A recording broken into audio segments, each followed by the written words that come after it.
So Gwyneth, we're here in Wales Millennium Centre, and it's been 20 years since your iconic verses were put on the front of this beautiful building. How does it feel? Well, it still feels good. I have to say, although I can't believe that 20 years have gone, it is a relief to me that I haven't taken against any of the words or the letters and wanted to change them, because that could happen easily, you know. It's very common. When you publish something and you think, oh, I could have done that better, but actually the words have held their own, so I don't worry about them anymore. When they first went up, I was terrified that there was a spelling mistake or a mutation mistake. That I'm not worried about. But it's lovely to see them, and it reminds me that I remember when the building opened, a child commented, oh, it looks like the building is dreaming, which I thought was a superb description of the lettering, and in fact deserved to be on the front if you could change it, you know. Yeah. But yes, I still feel good about it, which is a relief. And I think you put it so beautifully that the words have held, they've held their own, because I really think they have. Well, thank you. Good, I'm glad.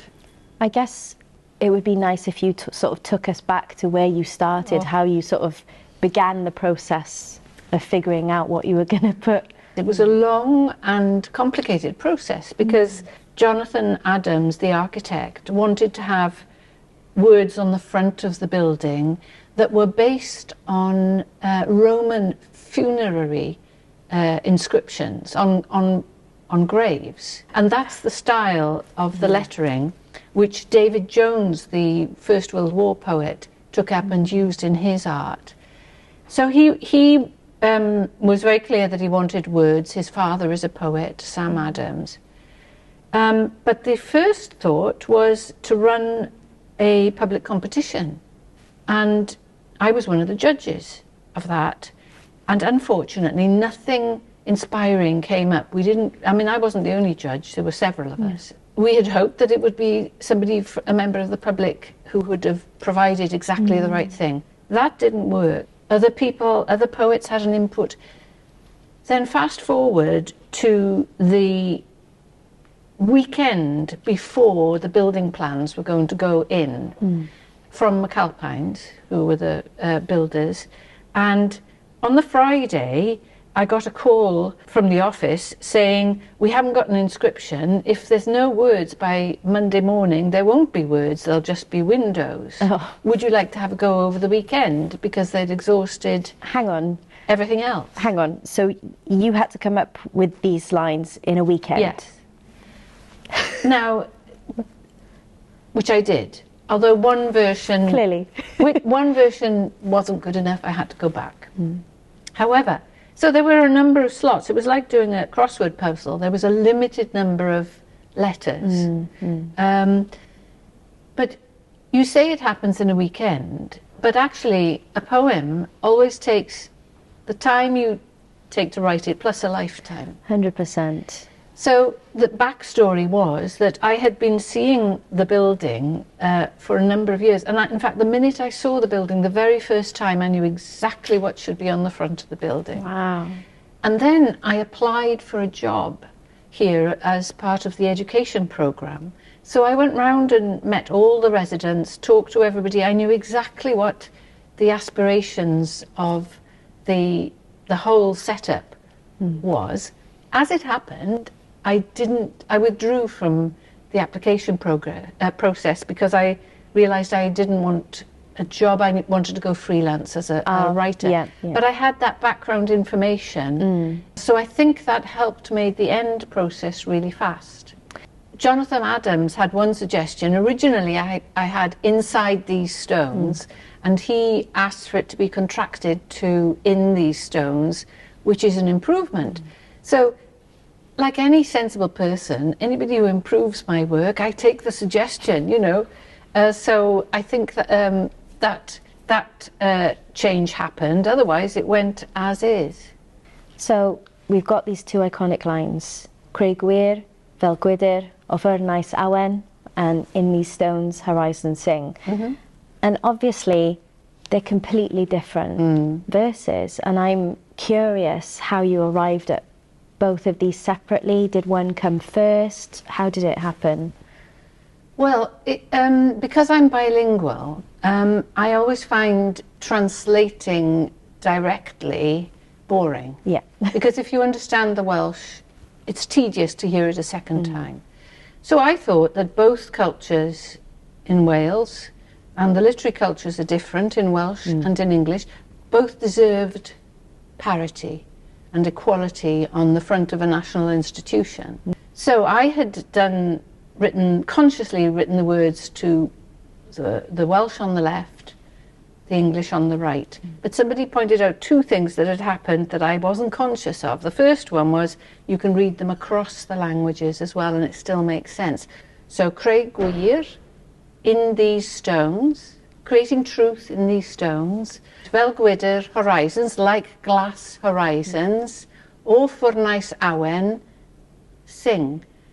From the furnace of inspiration, sing. So they make sense across. Wow. Plus, T. James Jones said, oh, you've got a cynghannedd in the English, which I certainly didn't consciously intend. So this is, I don't know about how you find it, but this is the thing that really thrills me about poetry, is that once you start getting skillful at language, it takes over and it improves your game, it lifts you and it does things that you can't do on your own. And of course, it's really interesting what you said about there being cynghannedd in the English. Yes, cynghannedd is the Welsh language kind of alliteration, and it's internal music in language. So it's consonants clacking against each other.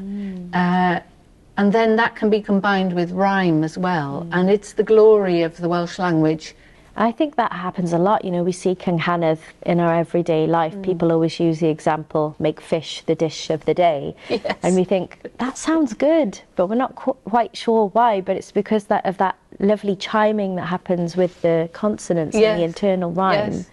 Were there any influences or inspirations that came to you while you were thinking about these verses? Well, the main inspiration is the building itself, Right. because of the dome reminding me of the mythical pair, which is the like a cauldron in the Mabinogion, Ceridwen's cauldron, which is the birthplace of the muse of poetry. So, and also it reminded me of blast furnaces and Wales's industrial past. Then there's the slates and the strata in the slate outside reminds me of the coastline here and our maritime history, which is just across there, just in front of the building. And I see the building as very much tied into the landscape of Wales. And the other was thinking also about the material of glass, how important it is to see through things, but also how fragile glass is, and it's something that can be broken, but that it should let in light as well. So I was wondering, I don't write in Welsh myself, I just kind of steal Welsh and Arabic words here and there, but I was wondering, because you knew it was going to be such a public piece of art and poetry, did the pronunciation of words or the meaning of words, did that come into the conversation when you were thinking about what to write? Well, the sound of how it sounds is crucial. But I also think that, you know, in general, I think that the words have to be robust enough to take people not knowing the pronunciation. And, you know, I'm not precious about that. I think there's room for people to wriggle around and play with it and get it wrong, and, you know, that's fine. One anxiety I do have is that it's so important to me, because of the centrality of poetry in the Welsh tradition, that we continue that. And recent developments in arts funding have put poetry and publishing, Welsh magazine publishing, under massive pressure. So I do hope that the people responsible for the health and funding of our arts remember that the spoken word and the written word are crucial to our cultural health. So the claim is that your work here is the largest physical poem in the world. And I'm curious, you know, it's been 20 years. Has it taken you to different places and spaces, and have people remarked on it in different parts of the world? I had an email from a woman in Canada who had tattooed it on her shoulder. Wow. Not in the design of the words, but the words themselves. So that I was amazed by that. When people are visiting Wales, it's here, it's clear, and it's there for them to see. And I love the fact that when they sort of are confronted with these words that perhaps they don't understand, hopefully that encourages a curiosity of figuring out what exactly the Welsh is saying. And then the surprise that it isn't a translation, like you said, and there's even more to discover. But the main thing is that it's enjoyable for people to look at, to play with, that the building is enjoyable. If you were given this commission today, do you feel that you would come up with something different? No, I don't. I know I would worry more about it today because I know the things, you know, when you're a younger poet, you just go for things. As you get older, you realise all the ways that you can fail. And so it becomes slightly harder to write. But no, I don't. I mean, no doubt I would come up with something different because my life experience is 20 years later, but I'm quite happy to stand by this. Oh, thank you so much, Gwyneth. It's been wonderful to catch up and hear everything about how you came to these beautiful words. Very good to talk to you, thank you.